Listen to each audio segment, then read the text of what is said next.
Muy buenas noches, muchas gracias a todos por acompañarnos en esta ocasión.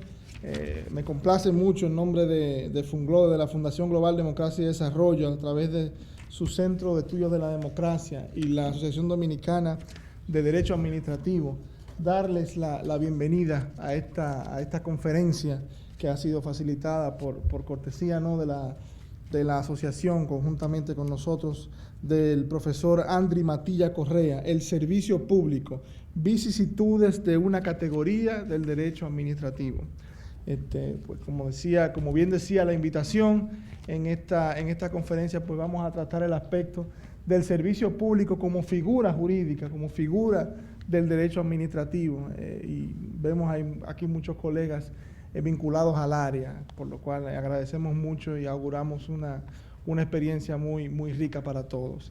Inmediatamente voy a pasar la palabra al profesor Olivo Rodríguez Huerta para una presentación formal del invitado. Muchas gracias y disfruten la conferencia.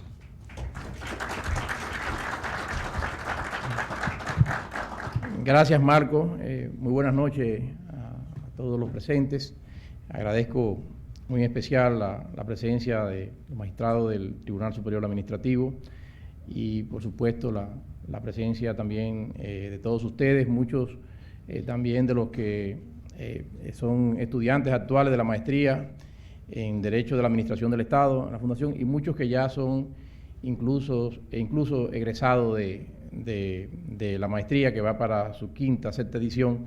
De hecho, ya, y valga la promoción, tenemos abierto el proceso para las inscripciones para el nuevo grupo. Esta noche, para la Asociación Dominicana de Derecho Administrativo, resulta de mucha satisfacción contar con la presencia en nuestro país de mi buen amigo, el profesor de Derecho Administrativo de la Universidad de La Habana, el doctor Andri Matilla Correa. Se trata de un joven administrativista que en muy corto tiempo ha escalado un gran reconocimiento internacional, y sin dudas puedo decirles que se trata de una de las mentes más brillantes que tiene en la actualidad en Iberoamérica el derecho administrativo. El profesor Matilla es doctor en Derecho de la Universidad de La Habana, como dije, es profesor titular de Derecho Administrativo, ha sido y es constantemente profesor invitado en varias universidades en América Latina y en Europa. Particularmente es profesor permanente en programas de maestría en México, en el programa de doctorado en Derecho Administrativo de la Universidad Panamericana.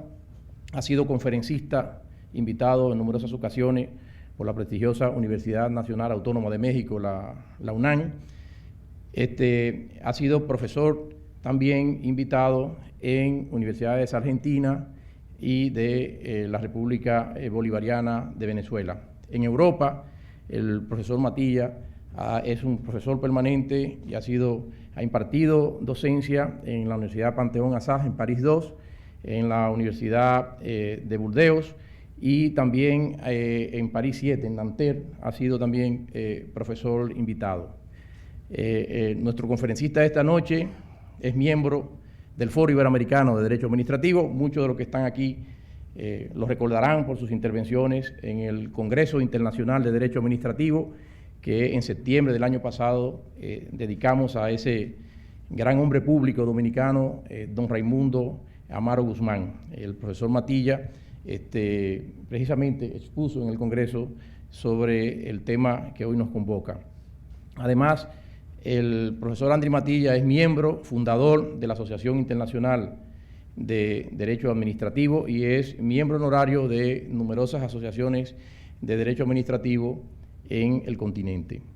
La labor de publicaciones del profesor Matilla también reviste una singular importancia.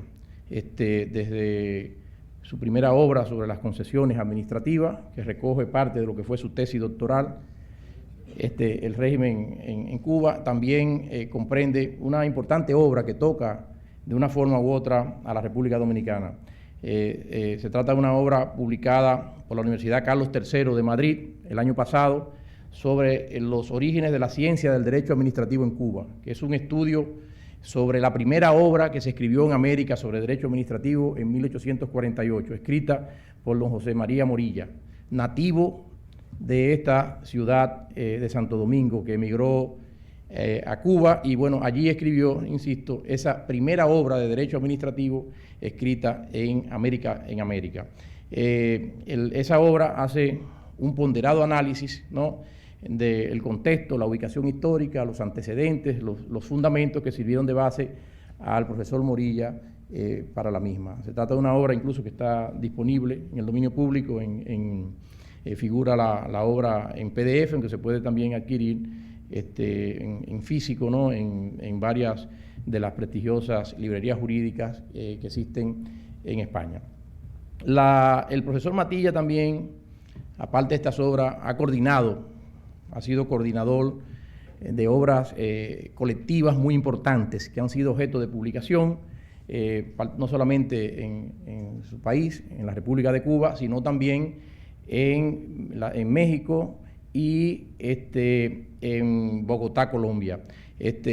Hay que destacar, y sobre todo a los fines de la conferencia del día de hoy, que el profesor Matilla coordinó una obra colectiva dedicada a homenajear los 150 años del nacimiento de ese gran jurista francés, Léon Duguit, precisamente el gran artífice, ¿no?, de la escuela del servicio público, que durante muchos años sirvió de fundamento primario, ¿no?, al régimen jurídico exorbitante que caracteriza al derecho administrativo. Igualmente, está pendiente de salir en los próximos meses una obra que va a publicar la Universidad Externado de Colombia, que coordinó el profesor Matilla, y que recoge el otro gran contradictor de la escuela del servicio público en el régimen francés de Oriou, y es una obra homenaje que le hacen numerosos profesores de América Latina a también ese otro gran artífice, ¿no?, del pensamiento jurídico del derecho administrativo. Entre sus últimas obras también, coordinadas por el profesor Matilla, se encuentra una en homenaje, unos estudios cubanos en homenaje a don Héctor Fitzsamudio sobre derecho procesal constitucional de reciente aparición. Coordinó también y está publicada en la prestigiosa Biblioteca de Derecho Procesal Constitucional de la editorial Porrúa de México. Hay una obra también coordinada por el profesor Matilla, Estudios Cubanos sobre Control de Constitucionalidad, que es toda una evolución del control de constitucionalidad en Cuba, ¿no?, y que comprende un amplio periodo con anterioridad a la Revolución Cubana y también varios trabajos con posterioridad a la misma. No quiero seguir alargando, pero a la vista de lo que ya ustedes han podido escuchar, esta breve reseña, se nos quedan la referencia a numerosísimas publicaciones en forma de artículos y de trabajo de doctrina que han figurado en las más importantes publicaciones de derecho administrativo de América Latina. A mí, pues, me complace, me da mucha satisfacción, me llena de mucha alegría poder presentar al doctor Andri Matilla Correa para que diserte ante ustedes y ante la Fundación Global Democracia y Desarrollo acerca del servicio público, vicisitudes de una categoría del derecho administrativo. Buenas noches y le doy la bienvenida al profesor Matilla y lo invito a pasar al podio. Al final de la intervención podremos interactuar, habrá un espacio para intervenciones puntuales e inquietudes que puedan serle formulados al expositor de esta noche. Buenas noches.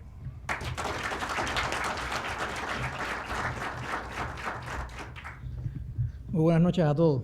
La verdad que la presentación que ha hecho Olivo en mi caso no deja de ser, sobre todas las cosas, abrumadora. Yo mismo me he sorprendido, ¿no?, de la presentación y la verdad es que cuando uno hace estas cosas ante un auditorio que en lo personal me es desconocido, suena más a una lista de defectos que de virtudes, ¿no?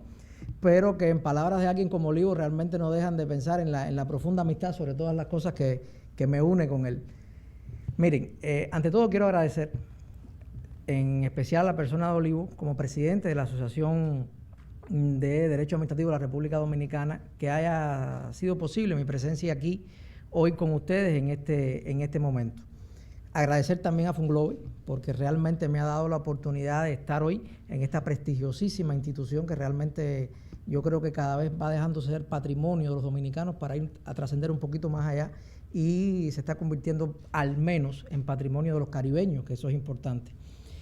Y decía también que es bastante complicado, pensaba, ¿no?, que era bastante complicado venir a hablar de derecho administrativo también aquí, precisamente en la República Dominicana, por dos cuestiones fundamentales. Primero, la pujanza que está teniendo cada vez este país en el desarrollo. O sea, en la vida práctica tienen una vida intensa en materia de derecho administrativo.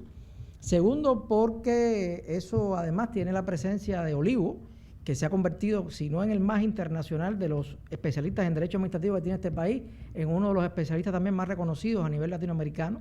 Y a eso súmenle la presencia además de Juan Manuel, que además de especialista es amigo, y sobre todo de Abel Rodríguez del Orbe, que en este tiempo también se ha convertido de alguna manera en nuestras conversaciones en un serio censor y en un serio propulsor de algunas ideas en muchas de las cuestiones. Y si a eso se le une, que después de un largo día de trabajo ustedes están aquí con cierta expectativa, pues definitivamente creo que es bastante atemorizante para cualquier disertante realmente tocar algunos de estos temas. Yo dijera que más que alguna conferencia quiero aprovechar el tiempo que me han dado y conversar en voz alta con ustedes algunas de estas cuestiones. ¿Por qué el servicio público? ¿Por qué las vicisitudes de una categoría jurídica como el servicio público? Bueno, porque estoy convencido que es la categoría dentro del derecho administrativo que más vicisitudes ha sufrido desde que aparece o se dibuja como una institución propia de este mundo tan complejo, de este mundo tan diverso y de este mundo tan plural. En segundo lugar, porque cuando uno analiza las instituciones jurídicas que forman parte de un ámbito del derecho, enseguida se da cuenta que hay instituciones, hay figuras de estas que reúnen en sí, condensan, identifican toda la grandeza de esa rama y todos los problemas jurídicos que esa rama es capaz de convocar. Yo no tengo ninguna duda en decir que es el servicio público la categoría dentro del derecho administrativo que identifica al derecho administrativo en cuanto rama, no la define, pero sí la identifica en cuanto pluralidad, en cuanto grandeza, en cuanto discusiones, en cuanto mucho de lo que puede generar. Miren, en términos fashion, de alguna manera, y me disculpan la expresión, el servicio público puede decirse que quizás ha pasado de moda en algún momento determinado. Si miramos 100 años atrás, casi justo hoy, justo en este año, si ustedes se dan cuenta, y quizás no es casual, se cumple el centenario de que León Duguí publicara sus transformaciones del derecho público. Así que a lo mejor no es casual que a 100 años hayan caribeños discutiendo sobre el servicio público. Nosotros casi siempre en materia de desarrollo jurídico, hay que reconocerlo, somos pueblos mestizos, es decir, como mestizos somos en raza, como mestizos somos en cultura. La cultura jurídica que hace parte de esa cultura también es un mestizaje, somos pueblos de influencia, o sea, recibimos influencia externa y además, pues ya estamos siendo capaces de desarrollar desde nuestra autonomía cierto camino. Por lo tanto, de alguna manera, también en esto tenemos mucho de influencia. Cuando conversaba con Olivo y enfocábamos y escuchando algunas palabras, yo la verdad es que tengo que hacer una pequeña declaración de fe o aclaratoria. El servicio jurídico como categoría jurídica quizás en una primera instancia nos puede llevar a todos a pensar que vamos a hablar hoy de la función pública, o sea, de los servidores públicos, de los que hacen, en definitiva, ese hacer público. Yo tengo que decirles que lamentablemente no va a ser ese el tema realmente. Así que sin ninguna pena les pido que me disculpen no cubrir esa expectativa en ese sentido, sino que vamos a hablar de lo que significa hoy el servicio público como un concepto técnico jurídico, como una forma del hacer jurídico de la administración pública, como un tipo de actividad administrativa, en definitiva, que es donde ha llegado o donde se ha condensado todo el proceso de evolución del servicio público. Y no es poco en estos 200 años de evolución, poco más de 200 años de evolución de derecho administrativo moderno. ¿Por qué? Porque en el servicio público quizás se condensa muchos de los valores que representa el derecho administrativo de corte continental francés para nosotros, y donde además representan muchos de los valores del derecho público que se han ido formando desde la aparición del Estado moderno hacia acá. En el servicio público, desde el derecho administrativo, aparece bien claro quizás el gran dilema del hombre moderno, que es su relación con el poder. O sea, en el derecho público, de alguna manera, se identifica cómo la administración pública, como esa expresión del Estado, se proyecta funcionalmente sobre la comunidad, se proyecta sobre los miembros de la comunidad y cumple o ha de cumplir sus finalidades. Yo sigo pensando, en definitiva, que quizás no tenga muchas luces en este sentido y sea hasta un concepto ingenuo, ¿no? Que el gran dilema del hombre moderno ha sido el gran dilema de su libertad, pero no de su libertad frente a sus semejantes, sino de la libertad frente al poder público, la libertad frente a ese espacio de manejo del espacio público. Y mucho tiene que ver el servicio público, como lo hemos entendido, como lo hemos recibido, cómo nos hemos nutrido.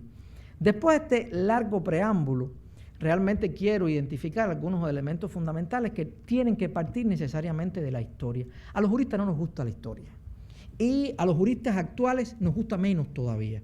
Lamentablemente los juristas actuales nos hemos convertido sobre todas las cosas en técnicos del derecho, en operadores de cierta técnica. Y nos hemos olvidado qué hay detrás de eso. O sea, nos hemos olvidado que el jurista tiene un gran peso en la proyección del orden del espacio público. Y nos hemos convertido en operadores de ese orden. A veces no pensamos qué hay detrás de las instituciones, a veces no pensamos qué se proyecta desde el punto de vista filosófico, desde el punto de vista económico, desde el punto de vista político, es decir, desde el punto de vista de una visión de la vida. Y hay que pensar que el derecho sirve para ordenar la vida, pero sirve para ordenarla desde una visión de la vida, desde una visión comunitaria, porque hay mucho del derecho que responde a la vida colectiva, pero también desde una visión sectorial, porque son los sectores del poder que pulsan los mecanismos de creación jurídica los que de alguna manera también nos proyectan ese orden. Entonces hay que pensar a veces cuáles son los instrumentos para lograr ese orden y no olvidar nunca que detrás de todos esos instrumentos siempre tiene que haber una finalidad, que no es el orden por el orden, sino que debe ser la justicia. Y los juristas de alguna manera nos hemos ido identificando al derecho como una cuestión de técnica y lo hemos ido olvidando como una cuestión de esencia. El derecho es técnica, es cierto, pero también tiene mucho de esencia. Y cuando logramos conjugar la perspectiva técnica con la perspectiva esencial, pues tendremos una percepción mucho mejor de lo que significa el fenómeno del derecho. Claro, yo no voy a ir mucho más allá de esto. Realmente en ocasiones también de alguna manera herederos de una cultura excesivamente jurisdiccionalista, o sea, de aquella tradición de que, en definitiva, el derecho es lo que se vive en los tribunales y fuera de eso a veces no hay mucho derecho. Lamentablemente hay un mundo jurídico que no llega a los tribunales que es tan jurídico y tan hermoso como el conflicto realmente. De hecho, lo que llega a los tribunales es poco del derecho porque casi siempre es cuando se quebranta el orden jurídico en definitiva. Pues el del servicio público, desde estas reflexiones, hace mucho a esto y la historia es necesario entenderla porque en ocasiones las disquisiciones que hoy hacemos, escribimos grandes libros, tenemos material de artículos, a veces cuando uno mira la historia se da cuenta que llegó un momento en que se torció el camino y que realmente a veces esos libros con una perspectiva más antigua hasta fuesen innecesarios realmente si hubiésemos seguido alguna mayor tradición. Miren, la idea de servicio público es una idea moderna, pero el fenómeno objetivo de la vida que representa lo que podemos entender como un servicio público es casi tan viejo como la vida en colectividad. Los romanos, para ponerle un punto de referencia bastante arbitrario, ¿no?, que es el mundo occidental de mayor influencia jurídica sobre nosotros, conocieron actividades en su vida pública que tendían a satisfacer necesidades de la colectividad, que si no, o a qué si no sirvieron los grandes acueductos, en definitiva, de la vieja Roma, o ese tipo de vida que después fue creciendo durante la Edad Media. Incluso la expresión servicio público, o al menos servicio, que en algunos casos se identificaba con el servicio del rey, por ejemplo, durante los fines de la Edad Media o al principio, que fue aflorando en la documentación, está presente ahí. O sea, la denominación incluso ni siquiera es moderna, aparece con la antigüedad. Ahora, ¿qué moderniza el servicio público? Bueno, su consecuencia como fenómeno jurídico. Ahí yo creo que está la clave. Si uno revisa las trascendencias que tiene, se da cuenta que los principales impulsores de la idea de servicio público son los franceses. Y yo creo que la influencia francesa en América Latina, en Iberoamérica en sentido general, no va a ser un cubano el que se la va a venir a explicar a los dominicanos cuando ustedes en sus venas jurídicas de alguna manera tienen mucho de la influencia francesa. Durante el siglo XIX incluso tuvieron hasta el Código napoleónico vigente hasta en francés, o sea, llegó hasta tardía la traducción. Pero lo cierto es que la administración pública como fenómeno y su universo jurídico, como lo entendemos modernamente hoy, al menos debe mucho a los franceses. Es decir, a la manera en que emerge la organización del poder público en la Francia post-revolucionaria y a partir de la revolución. Por lo tanto, de alguna manera, lo que manejamos hoy como servicio público y como actividad es una consecuencia también cultural, es decir, una consecuencia de una comunidad jurídica contextualizada en un tiempo que entendió la manera de organizarse y de funcionar su espacio público. Y eso es lo que identifica quizás el hacer público administrativo de los franceses en contraste con el hacer público de los ingleses o incluso de los propios alemanes. Es decir, la manera de entender realmente cómo organizó la Francia revolucionaria, posrevolucionaria, en definitiva, que fue un gran proceso, cómo comenzó a andar ese marco jurídico específico y propio para la administración pública. Y hay un primer elemento que hay que entender ahí, o sea, cómo los franceses entendieron. Yo les voy a pedir que resistan esta parte, que es la parte casi siempre más pesada de estas cuestiones para los juristas, pero que es la antesala de las cuestiones prácticas más interesantes, ¿no? En definitiva, casi siempre la pregunta, bueno, ¿y para qué sirve eso? ¿Cómo vemos eso? ¿Cómo funciona eso? Bueno, si no entendemos lo que hay detrás histórica y filosóficamente, difícilmente lo más que podremos ver es un flujo de relaciones bastante en caos, ¿no? A mí me gusta utilizar una expresión poco gráfica, pero que es muy interesante en clase. O sea, el derecho sin la historia es un ataúd sin muerto. O sea, que para algo sirve, pero uno no está claro, en definitiva, para qué puede servir realmente en este. Es poco gráfica y luctuosa, pero realmente me ha funcionado en 13 años de clase con los estudiantes. Claro, casi siempre me dicen, profe, es que el muerto que va detrás del ataúd, dentro del ataúd, perdón, es el derecho administrativo. En definitiva, lamentablemente el derecho administrativo tiene un peso hoy que ustedes lo entienden de manera luctuosa y no festiva, un día lo entenderán de manera festiva, la verdad. Pero les decía que entender esto es muy importante. Los franceses hicieron una interpretación muy francesa de la tripartición de poderes, o sea, de la idea de la división del poder tal como los, sobre todo Montesquieu, siguiendo las ideas de Locke, lo teoriza en el espíritu de las leyes.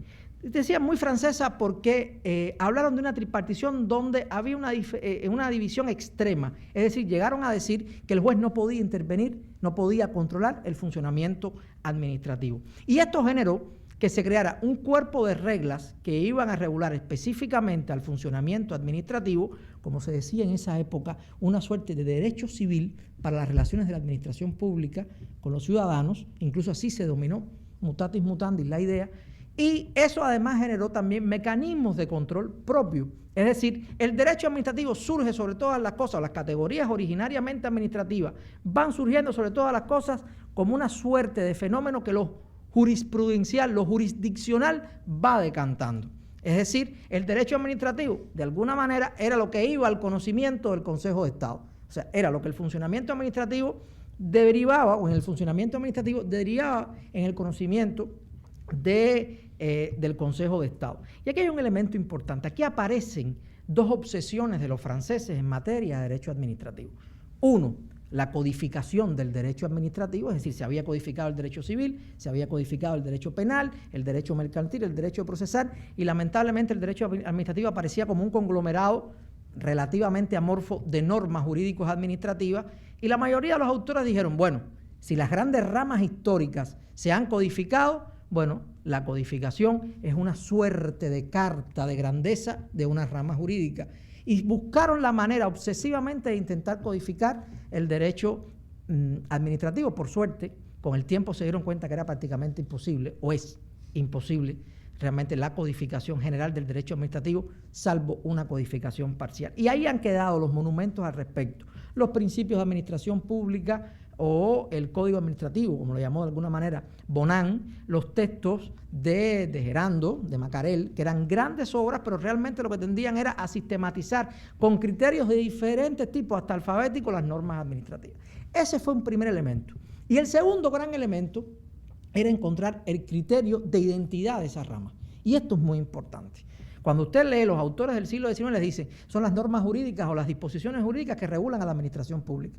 Bueno, la gran pregunta es, bueno, ¿y cómo yo sé cuáles son las normas jurídicas que regulan a la administración pública? Cuando una norma jurídica, en definitiva, se va del cauce común, que es el derecho civil, en definitiva, o era entendido el derecho civil, para hacer una cuestión especial del derecho administrativo. ¿Cuál es el gran criterio? Bueno, el primer gran criterio de definición que aparece definitivamente es el criterio de la doble personalidad del Estado. O sea, el Estado tiene una personalidad de derecho civil, por lo tanto hace actos de gestión que van por el derecho civil, y una personalidad de derecho público, por lo tanto hace actos con imperium, y esos son los que van a la jurisdicción contencioso administrativa.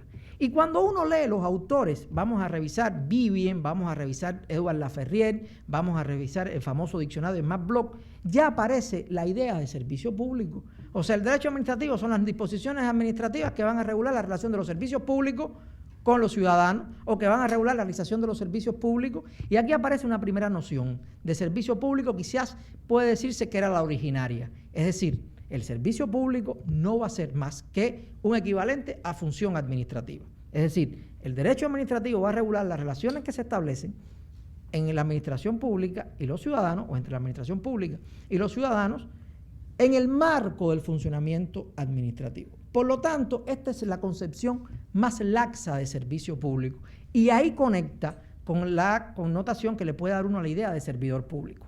O sea, hoy un servidor público no es solo aquel que técnicamente preste un servicio público, sino todo aquel que de alguna manera tiene una relación de empleo con el Estado y en su funcionamiento expresa un actuar público detrás de eso. Por lo tanto, entre nosotros aún subyace esa idea además que tiene algo que ver también de alguna manera con el universo anglo-norteamericano. Cuba, por ejemplo, en 1909 tuvo una ley que se llama Ley del Servicio Civil, que era el Civil Service, o es el Civil Service, que es en definitiva el cuerpo y el funcionamiento de los funcionarios y lo que realizan los funcionarios, pero poco tienen que ver con este tema. Ahora bien, ¿por qué en definitiva se entiende de esta manera? Miren, el siglo XIX es el siglo del liberalismo, o sea, del liberalismo burgués. Por lo tanto, de alguna manera, quizás pueda decir un tanto herejía, pero desde el punto de vista de la convivencia social, más allá de los conflictos, si lo comparamos con lo que estamos viviendo hoy, que se ha hecho nuestra vida cada vez más intensa, desde lo público, cada vez más intensa lo social, el siglo XIX era un siglo apacible. O sea, donde realmente se había entronizado de esta cultura, en definitiva, liberal que recibe el mundo, bueno, dos maneras de entender el liberalismo y de implementarlo.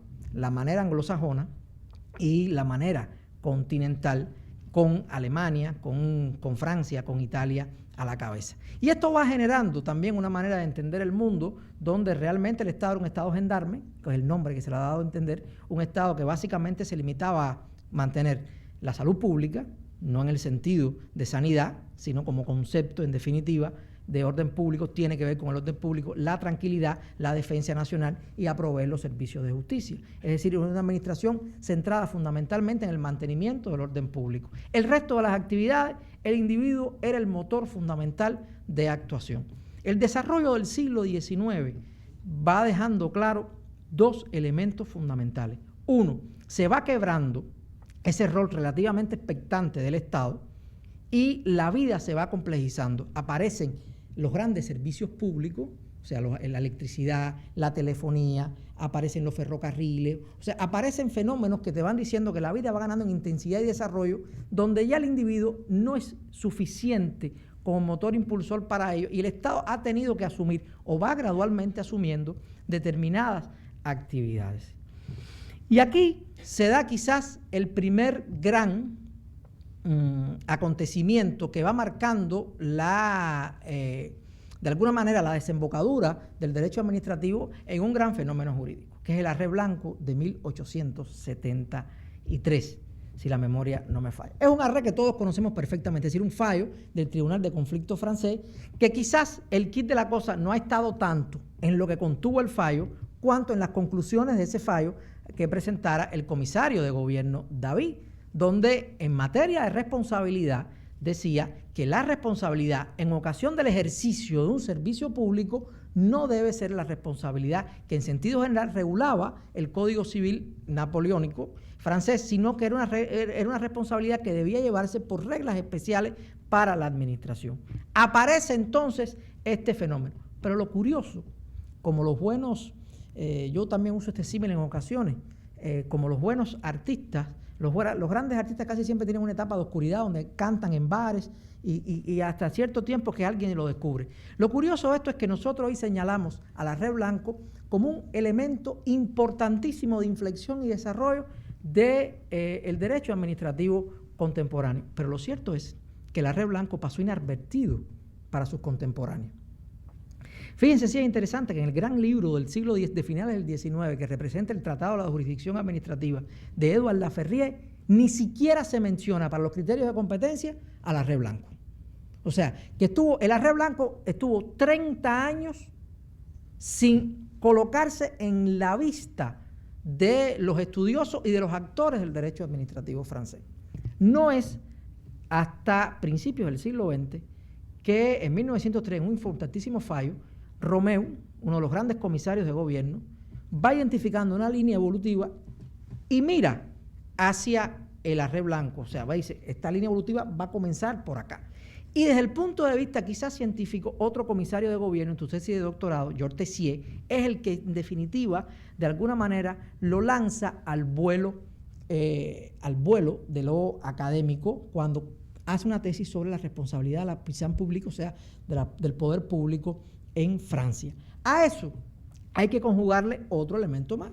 Es que en 1900 aparece una importantísima obra que es la gestión administrativa de Maurice Horiot, donde Maurice Horiot identifica que dentro del hacer del Estado definitivamente hay un hacer donde dentro del hacer del Estado, no es suficiente definitivamente pensar en el Estado como una persona jurídica con dos personalidades, donde no es suficiente para establecer la división en cuanto a la competencia ordinaria y jurisdiccional, la idea de actos de gestión y actos de imperio, y donde además se da cuenta que la sociedad ha estado evolucionando de una manera tal que aparece un fenómeno que hasta ese momento era bastante indeterminado, que es el fenómeno de la gestión pública. Es decir, identifica que no toda la actividad gestora que hace el Estado es actividad privada, sino que hay un cúmulo importante de esa actividad de gestión que es actividad pública y va por las estructuras públicas, va bajo el fenómeno del derecho público. Y realmente es Maurice Horiot quizás el gran padre de la categoría del servicio público. O sea, de alguna manera es el que da la silueta inicial de este fenómeno. Pero quien la convierte definitivamente en una estrella en el firmamento administrativo es la Escuela del Servicio Público y León Duguit. Pero lo curioso de esto es que en 1900, voy a ir terminando quizás con estos datos históricos para que entiendan algunas cosas. En 1900, Maurice Horiot habla de este tema, habla ya del servicio público, pero en 1901 Duguit da una importante obra sobre el Estado, donde casi no habla del servicio público. Y no es hasta 1913, con sus transformaciones del Estado, ojo, 13 años después de Horiot, donde Duguit da intenta una nueva reconstrucción conceptual del sistema de derecho público, intentando enfrentarse a esas concepciones, sobre todo de base alemana, donde decía que el Estado es una persona jurídica con capacidad de imperio. Y Duguit fue un gran conmocionador. Realmente fue quizás una de esas personas que irrumpió en el derecho público para conmocionarla de una manera tal que quizás no fuera igualmente. Duguit fue un gran constructor de sistemas, como lo fue Maurice Horiot, con la idea de que Maurice Horiot quizás fue un más constructor de técnicas dentro de ese sistema que el propio Duguit. O sea, la perspectiva de Duguit es más general.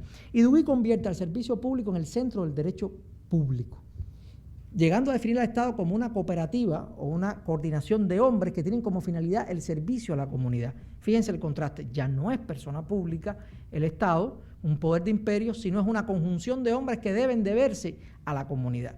Duguit, sin duda socialista, que no marxista, pero sin duda el más socialista de los grandes autores, realmente intenta dotar al derecho público quizás no solo tanto de un corpus, sino con un nuevo animus que ya había representado en esto. Pero como dice Alejandro Nieto, quizás introdujo la mala conciencia del último de los grandes reductos liberales. O sea, los administrativistas quizás somos los últimos grandes defensores del liberalismo, porque de alguna manera seguimos viendo a la relación entre el derecho administrativo como entre el Estado y el individuo, y casi siempre el Estado contra el individuo, cuando realmente el derecho administrativo es un derecho de conjunción y no de enfrentamiento, donde el Estado y el individuo tienen que buscarse como perspectiva, como implementarse de una manera tal que sean funcionalmente operativos, funcionalmente felices dentro del marco colectivo al cual representa. Duguid realmente no puede decirse que colocó al derecho al servicio público como el eje del derecho administrativo. Él lo lleva a un plano superior, que es el plano del servicio público. Va a ser Gastón Yes, el niño terrible, como le dijo en su momento Oriú, de la Escuela del Servicio Público, el que va a definir al derecho administrativo como el derecho de los servicios públicos. ¿Por qué? Porque con la Escuela del Servicio Público va a llegar algo en lo que Oriú nunca estuvo de acuerdo. Es decir, para la Escuela del Servicio Público, para los administrativistas de la Escuela del Servicio Público, realmente el derecho administrativo va a ser el derecho regulador de los servicios públicos, porque todo lo que hace el Estado es prestar servicios públicos. Es decir, realizar prestaciones, actividades de interés general hacia la colectividad, basándose en procedimientos, en procederes de derecho público, y por lo tanto tenía que ver también, mucho que ver, con el aumento de las competencias en manos del Estado. Y yo creo que esta idea de servicio público fue un elemento importante, porque convierte a servicio público, es tomada por la jurisprudencia del Consejo de Estado, en un proceso evolutivo que de alguna manera, con varios fallos que comienzan a darse desde finales del 19 y a principios del 20, está en el texto gran arreglo que se pueden acercar, pues convierte al servicio público en algo que era parte de estas obsesiones. O sea, el servicio público venía a ser el nuevo criterio que iba a definir al derecho administrativo. O sea, intenta sustituir a la idea de dualidad y de los actos de gestión y de actos de autoridad como criterio de definición del derecho público. De alguna manera los administrativistas hemos estado obsesionados, cada vez menos realmente, con buscar el criterio definitivo para identificar cuándo estamos en presencia de relaciones jurídico-administrativas que no sean solo por el mandato de la ley, sino cuando la ley responde a ese mandato. Y en estos primeros años, en definitiva, esta escuela va a propiciar que todo el universo de instituciones del derecho administrativo pues se identifique con servicio público. El funcionario era aquel que prestaba el servicio público. Los bienes públicos eran aquellos que estaban en función y en el soporte físico de la prestación de servicios públicos. La responsabilidad es la que derivaba del funcionamiento de los servicios públicos. La contratación era la contratación que se realizaba en función de los servicios públicos. Por lo tanto, fue de alguna manera la percepción más absolutista. Es decir, todo lo que hace el Estado es prestar servicio público.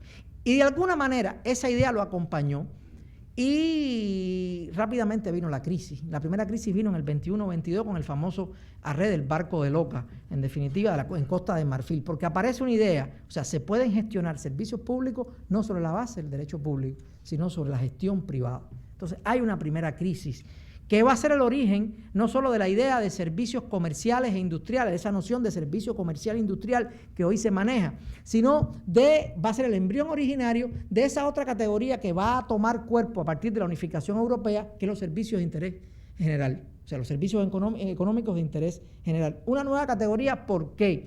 Porque ya se rompe una ecuación que se establecieron entre los franceses, era que servicio público era lo que prestaba el Estado como estructura sobre la base de procedimientos de derecho público que tendían a satisfacer directamente necesidades colectivas, por lo tanto era una actividad técnica.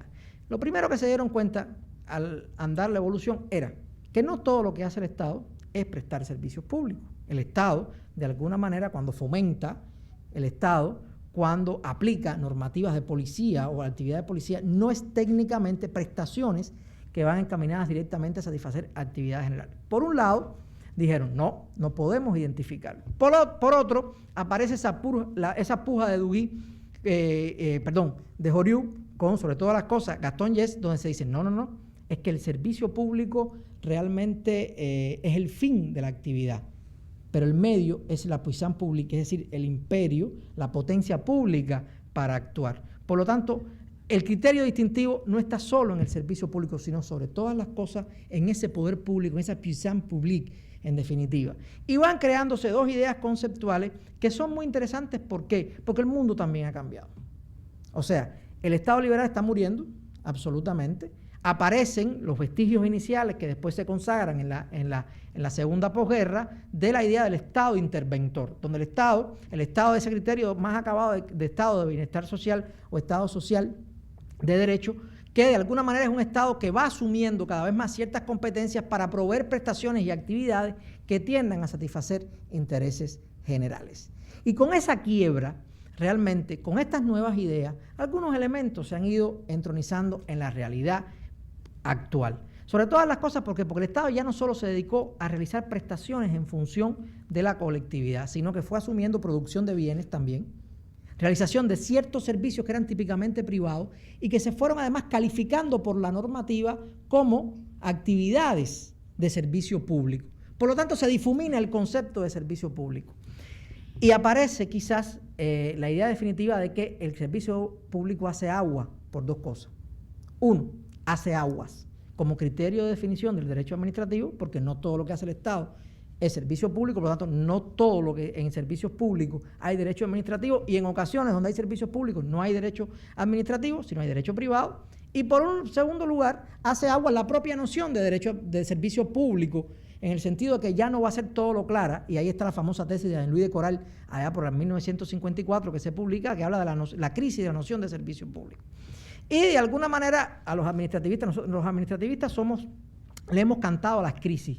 O sea, enseguida que hay un cambio de concepción aparece la crisis de esto, la crisis de aquello, la crisis de más cual. Realmente somos bastante apocalípticos los administrativistas. Para que un privatista hable de crisis en sus categorías es muy difícil, y cuando lo hacen a regañadientes, prácticamente porque ellos son defensores. Sin embargo, hoy cuando usted habla con un administrativista le dice, es que el concepto está en crisis. Es que ese concepto ya no opera, ese concepto ya no sirve. Pero la pregunta es, bueno, ¿y cuál es el que me sirve? Porque si crisis es conmoción, es transformación, pero es sobre todas las cosas indefiniciones. Y para el derecho es muy difícil la indefinición, porque casi siempre las categorías que están indefinidas por esencia son banderas que se flamean de aquí para allá y sirven como instrumento a cualquier cosa, en definitiva. Lo importante es entender que el derecho administrativo, el servicio público como categoría jurídica hasta ese momento fue mutando con las propias transformaciones del Estado. O sea que el derecho administrativo, con un tipo de Estado en definitiva, es ese Estado de base continental francesa. Por eso yo no dudo en calificar al servicio público no solo como un resultado jurídico-cultural, sino como un hecho cultural también. Es un hecho cultural de alguna manera de los franceses. Y para mí el servicio público es la condensación jurídica o la consecuencia jurídica del tercer grito de la Revolución Francesa, que se ha olvidado. O sea, los franceses dijeron libertad, ahí están los derechos fundamentales y todo lo que ha significado, la igualdad, ahí están también todas las consecuencias jurídicas, pero poco se ha pensado en lo que significa fraternidad. ¿Qué significa la fraternidad jurídicamente entendida? ¿Cómo se opera esa fraternidad que entendieron los franceses? Y aquí siempre recurro a una frase que para mí es muy importante y entiendo, además, que tiene que ver con lo cultural. Hay un texto de un autor norteamericano, John Clark Adams, que es un librito pequeño, que creo, si la memoria no me falla, que originalmente lo escribió en italiano, después se tradujo al español, que se llama El Derecho Administrativo Norteamericano, donde trata de explicar brevemente, a esa altura de finales de la década del 50, las características del derecho administrativo norteamericano. Y él tenía una frase que a mí me gusta utilizar mucho, que yo creo que la digo en todo momento, pero que es la que me ha permitido a mí quizás intuir, no entender, porque no tengo muchas luces, a veces me cuesta trabajo entender las cosas realmente, pero intuir qué hay detrás de cada cosa. Y él decía, mire, el derecho administrativo que crearon los franceses, decía palabras más, palabras menos, es un derecho que surgió para proteger al individuo del exceso del Estado. O sea, ciertamente fue la contención al poder. Y hay un elemento importante ahí. Sin embargo, el derecho administrativo que conocemos en el mundo norteamericano e inglés surgió para defender al Estado del exceso de los individuos. Miren qué elemento más interesante. ¿Por qué? Porque el individualismo y el liberalismo, en sentido no peyorativo, sino filosófico, propio del mundo anglosajón, tiene, desde ese punto de vista, coloca a su mundo colectivo en una perspectiva distinta a la que quizás nosotros heredamos y a la que construyeron en el espacio europeo. Y hay que entenderlo de esa manera. ¿Por qué? Porque también es posible entender por qué, incluso en el lenguaje técnico jurídico de los norteamericanos, no existe el equivalente a servicio público. Lo más cercano que tienen son las empresas de utilidad pública o las, discúlpenme inglés, las public utilities. O sea, es lo más cercano realmente a la idea de servicio público, que de alguna manera cumplen roles que tienden a ser similares en la colectividad, pero son categorías que sirven de otra manera. Ahora, lo cierto es que a finales de los 50 y el desarrollo en la posguerra, aparece otro fenómeno que no se había previsto, que es el Estado empresario. Es decir, el Estado ya no solo comienza a asumir determinadas prestaciones, sino que empieza a actuar con estructuras y técnicas en la vida económica. De alguna manera aparece el fenómeno de la empresa pública que viene dándose desde el 20, más o menos, del 30 hacia acá, toma cuerpo. O sea, es el Estado productor de bienes y servicios, pero como si fuera un privado más, si bien desde determinadas técnicas. Esa es la idea de gestión económica o actividad económica, esa dación de bienes y servicios al mercado que definía Villar Palací en España en esa época, y eso de alguna manera también quebranta la idea de servicio público. Y comienza también un retroceso a partir de la propia crisis del Estado, de ese Estado interventor, donde se vuelve un poco a la idea liberal, esa idea neoliberal, de que es el individuo con su hacer el motor fundamental. Fíjense cómo han habido fluctuaciones de una manera u otra. En definitiva, ¿dónde estamos en estos momentos? Bueno, estamos en un momento muy interesante de evolución en materia de servicios públicos.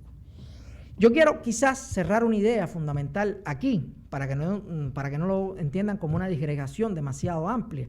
El servicio público hoy es simplemente una sección jurídica y funcional del hacer administrativo, del funcionamiento administrativo. Es decir, es un tipo de actividad administrativa.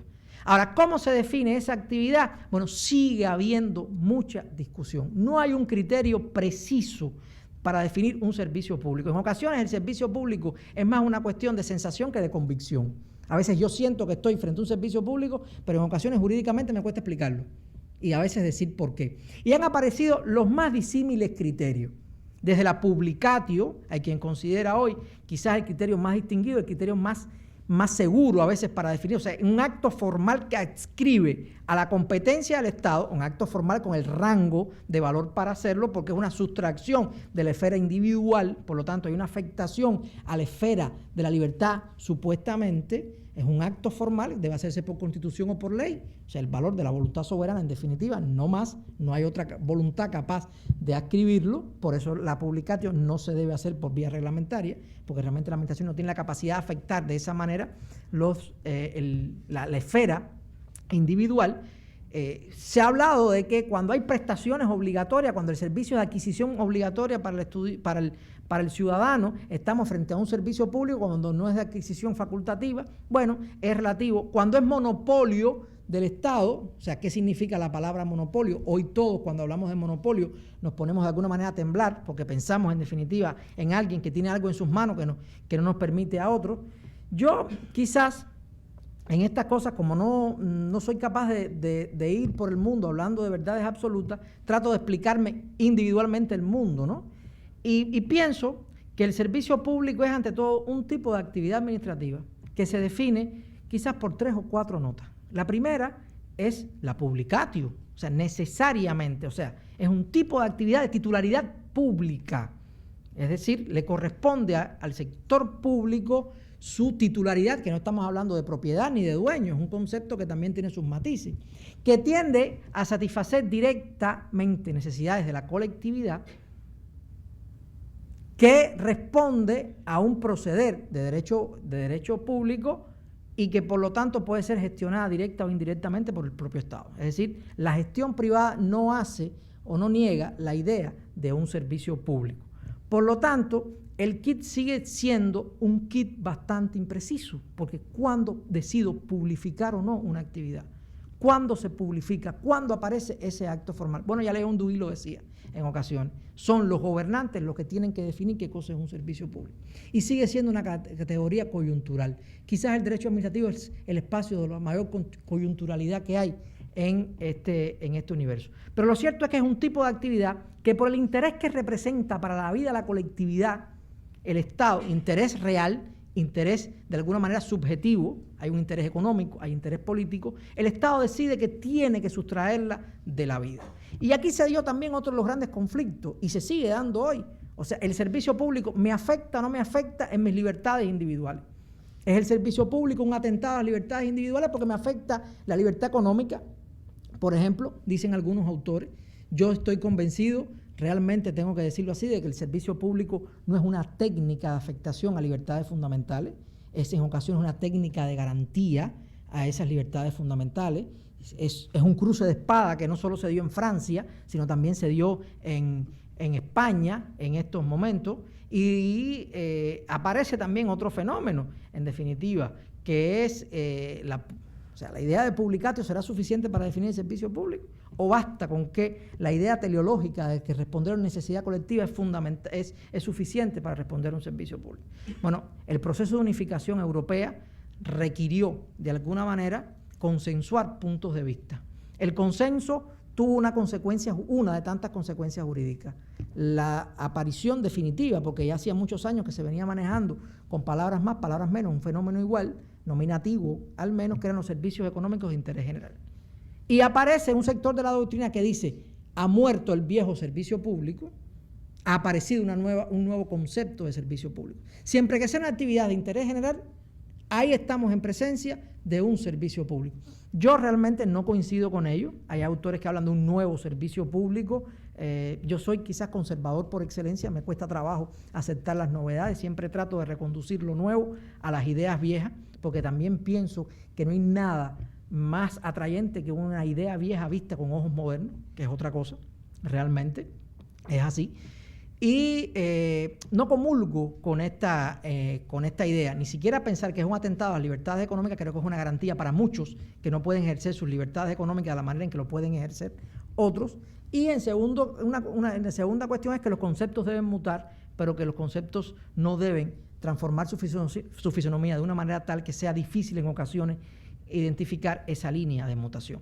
Ahora, el tema también tiene que ver mucho con la influencia del derecho administrativo francés. Incluso en este proceso, en 1994, el Consejo de Estado francés llamó en uno de sus famosos rapports a defender la noción francesa de servicios públicos por lo que representaba.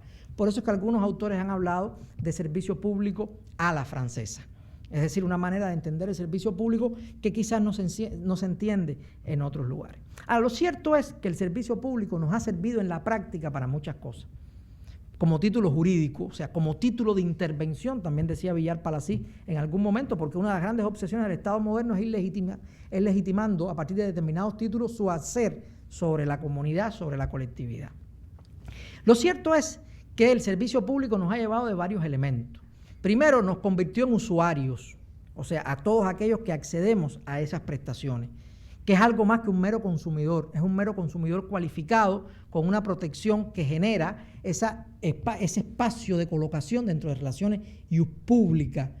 Permitió también de alguna manera, con esa idea de servicio público, entender que hay un hacer económico que su finalidad no es solo la gestión económica por la gestión económica, la ganancia por la ganancia, o colocarnos en el entendimiento de que esa ganancia puede generar la conciencia de garantizar muchas otras cosas, sino que nos permite mirar al Estado y decir: usted sigue siendo responsable de determinadas actividades y es a usted, en definitiva, en el que yo, en última instancia, voy a buscar esas garantías.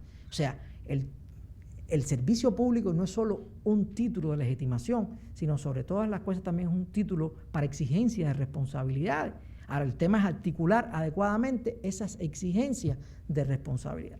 Hoy, algunos hablan de que no es necesario el servicio público como título jurídico porque se pueden lograr consecuencias iguales desde la perspectiva de la regulación económica, de la perspectiva de otros fenómenos. Sí, es cierto, lo que pasa es que lo estábamos conversando hace un ratico bajito, es que la regulación económica funciona en algunos lugares, en otros no. Entonces hay que entender también que nuestras comunidades tienen sus características y lo que puede funcionar más al norte no necesariamente tiene que funcionar a sí mismo más al sur. O sea, es esa capacidad de ir construyendo un mundo propio. O sea, atraer las cosas, pero con la capacidad de transformarlas a nuestros contextos, que es lo que aún nos ha faltado en algunas cosas.